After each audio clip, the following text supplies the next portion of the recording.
Paying with Venmo at CVS is pretty easy thing to do today. I'm going to teach you how you guys can pay with Venmo at CVS pharmacy. So the process is pretty simple. You just need to select any of the products.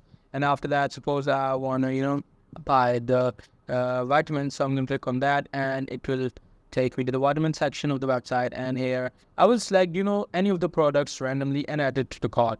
And as you guys can see, I've added this product to my cart. So I'm going to click on this checkout. I just did it randomly to show you guys how you guys can exactly do that.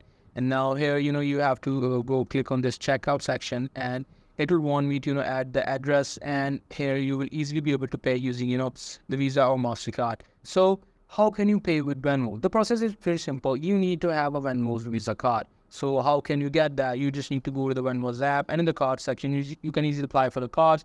And this is how your card should look like. It should contain your name, your card number, your expiry, your CVV. So you just need to put these details right here in the checkout section and the payment should be deducted from your Venmo account. So that's pretty much it. That's how you guys can do it. Hope you guys find this video helpful.